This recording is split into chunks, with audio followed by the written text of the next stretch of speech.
Hello, Thursday World News.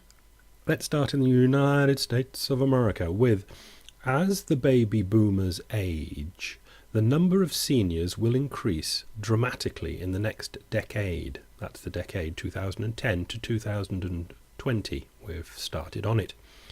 We note that in 2010, the last purple bar, 25 million households were run by, what do you say? What do they say? Headed by somebody over 65. By 2020, it'll be near 35 million. Nearly 10 million more households will be headed by somebody over 65 in the next 10 years. Affordability problems are creeping up the income scale. What we've got here, the dark purple, is 2001 and the blue is 2009, but forget that, they haven't gone up that much, but they are getting worse, obviously. So what's getting worse?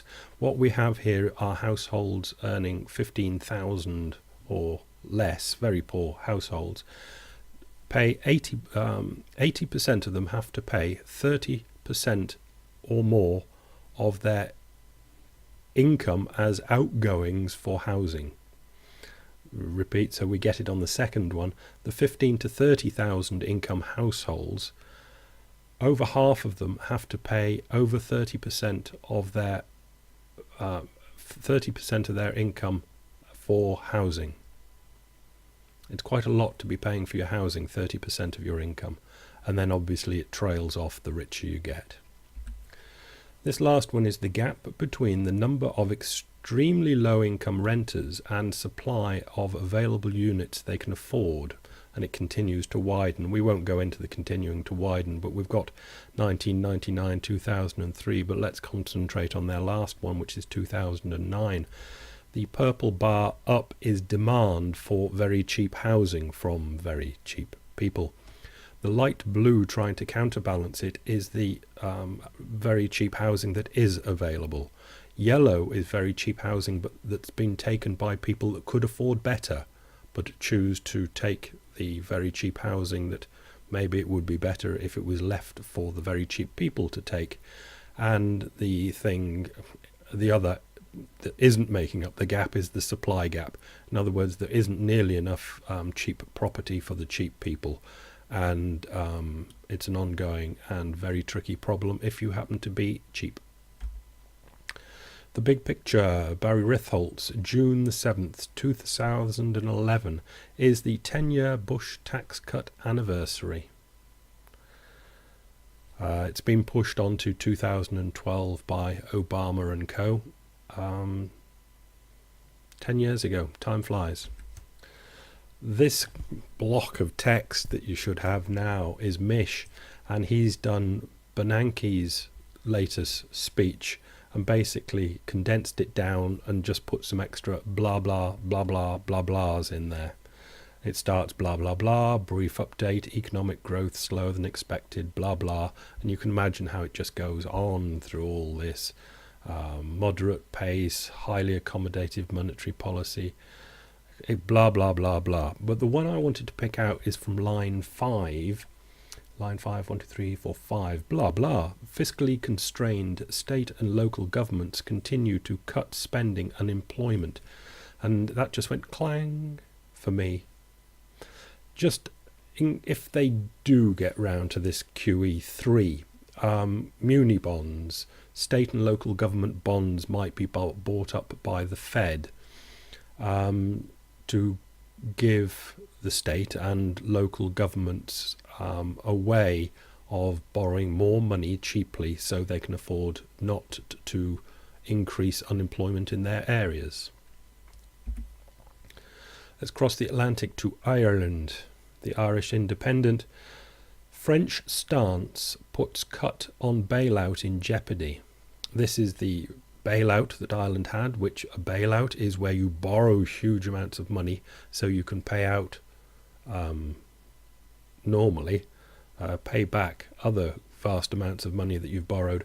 Hard line on corporation tax queers the pitch for interest rate easing.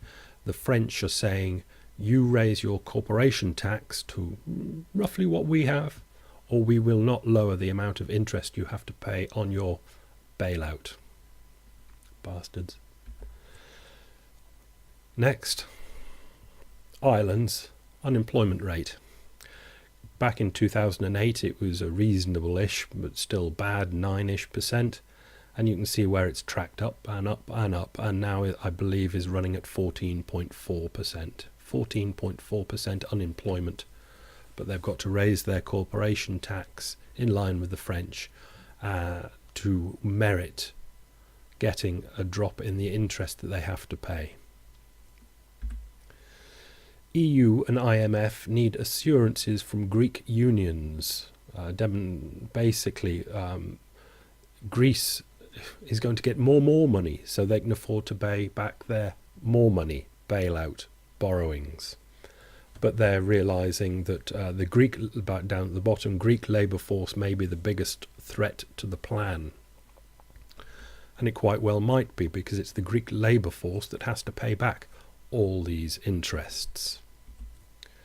Reuters gives us, just while we're here though, have a look at that red line under Reuters. UK, France putting forward UN resolution on Syria today. Syria, those are the hard bastards. So let's move to the text, which is German Schäuble's letter on Greece to the IMF and ECB and his Euro peers. Strange, it's kind of obviously an open letter starting, "Dear President and dear colleagues, let me take this opportunity to share with you the German position on the support programme for Greece." It's not a long read, it's very short. But to keep it shorter, I've just dragged out this part from it. At the same time, I can't do German today. Without another disbursement of funds before mid-July, we will face the real risk of the first unorderly default within the Eurozone. So we've got to give Greece more money, or we might get it, they might default before mid-July. Against this background, I see the need to agree on a new programme for Greece in order to close the financing gap and prevent default. In other words, we've got to think of a way out of this, chaps. However, any additional financial support for Greece has to invoke a fair burden sharing between taxpayers, that's the labour force, and private investors, and has to help foster the Greek debt sustainability. The Greek debt sustainability, and fostering it is equivalent to Bernanke's blah blah. But Schäuble, representing Germany, is telling the ECB that we must have haircuts. The ECB do not want haircuts because they hold most of the debt and will get most of the haircuts, and think that the whole bond market will go balmy. It's going to be a mighty battle, and the clock is ticking. And what is ticking up here is the unemployment rate for Greece. 2006, 7, 8, 9, 10, 11, 8%, 10%, 12%, 14%. Now it's over 16%. These are the labourers that are going to pay back the interest on the loans. Bloomberg will finish with this. German April industrial output unexpectedly declines. June, Bloomberg. German industrial output unexpectedly declined in April, led by investment goods, suggesting Europe's largest economy may struggle to gather strength. Well, Maya suggests that they pull their damn fingers out.